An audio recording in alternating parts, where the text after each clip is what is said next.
নমস্কার বন্ধুরা, দেখো আজ আমি একটা শনিবার দিন আজকে আমি বড়ি, ফুলকপি, পেঁয়াজ কারি দিয়ে একটা নিরামিষ সবজি রান্না করব। তার জন্য আমি হাতে করা বড়ি, এগুলো আমার দিদি হাতে করেছে।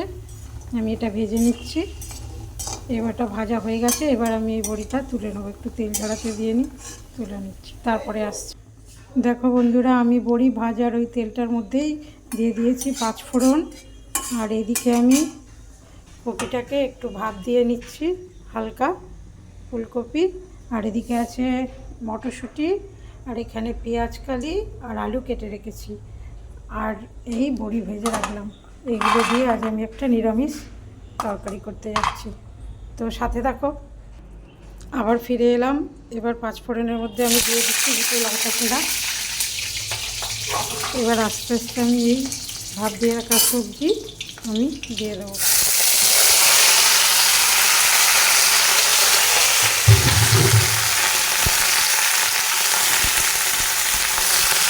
এবার এই সব সবজিগুলোকে আমি ভালো করে ভেজে নেব। মটরশুঁটিটা পরে দেবো। এবার এই ভাজার সময় আমি দিয়ে দেবো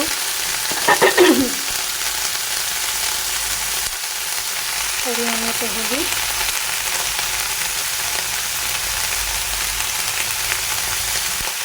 আর দিয়ে দেবো নুন। এবার আমি ভাজতে থাকবো, ভালো মতো ভাজা করে নেব। একটু ভাজা ভাজা হয়ে গেলে তারপরে আমি একটা মশলার পেস্ট দেবো। তো কপি আর আলু, পেঁয়াজ কালি সবজিগুলো তারে ভাজা হোক, তো আসছি পরে। তো বন্ধুরা, আবার ফিরে এলাম। এই যে সবজি মোটামুটি ভাজা ভাজা হয়ে গেছে। এবার এর মধ্যে আমি যেহেতু নিরামিষ, তো আমি নিরামিষ মশলা অ্যাড করব। প্রথমে দিয়ে দেবো এই যে আমি এখানে আদা গ্রেট করে রেখেছি। এই যে আদাটা আমি গ্রেট করে রেখেছি, এটা দিয়ে দেবো। এবার দিয়ে দেবো আমি একটা ধনে, জিরে, লঙ্কা আর নুন সব একসাথে দিয়ে, লঙ্কা গুঁড়ো টুড়ো সব দিয়ে একটা এই যে পেস্ট মতো বানিয়ে রেখেছি, এইটা দিয়ে দেবো। দিয়ে আস্তে আস্তে মশলাটাকে কষতে দেবো। দিয়ে এটা সামান্য ভাজা ভাজা হয়ে গেলে তারপর আমি দিয়ে দেবো মটরশুঁটিটা। তো এই মশলাটা একটু কষতে দিই। মশলাটা একটু কষা হয়ে গেলে তারপরে আমি দিয়ে দেবো মটরশুঁটি। তো আসছি পরে, চলো। তো দেখো বন্ধুরা, মশলাটা কষা হয়ে গেছে। আমি দেখিয়ে দিচ্ছি তোমাদের। দেখো মশলাটা সবজির সাথে একদম কষা হয়ে গেছে। এই যে তেল ছেড়ে দিয়েছে, বুঝতেই পারছো। এবার এই পর্যায়ে আমি দিয়ে দেবো মটরশুঁটিগুলো। এই যে মটরশুঁটি, এবার একটু নাড়িয়ে চাড়িয়ে নেব। নিয়ে আমি এর মধ্যে অ্যাড করবো পরিমাণ মতো জল। তো দেখো বন্ধুরা, একটু নাড়িয়ে চাড়িয়ে নিলাম মটরশুঁটিগুলোকে সবজির সাথে। এবার আমি দিয়ে দেবো পরিমাণ মতো জল। তো দেখো বন্ধুরা, আমি জল অ্যাড করে দিলাম। একটু পাতলা পাতলাই হবে, যেহেতু বড়ি দেব। ঝোলটা একটু, কেন বড়ি তো অনেকটা পরিমাণে জল টেনে নেবে, সেই কারণে। তো এই পর্যায়ে আমি ঢাকা দিয়ে দেব। তো আসছি পরে। তো চলো বন্ধুরা, খুলে দেখা যাক। এই দেখো মোটামুটি তরকারিটা ফুটতে লেগেছে। এরপর নামানোর বেশ কিছুক্ষণ আগে আমি ভেজে রাখা বড়িগুলো দিয়ে দেবো। এবার ঢাকা দিয়ে দিলাম। তো চলো বন্ধুরা, খুলে দেখি।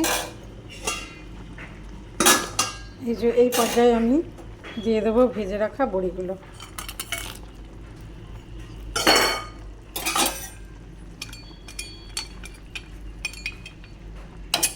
আবার একটু ঢেকে দেবো।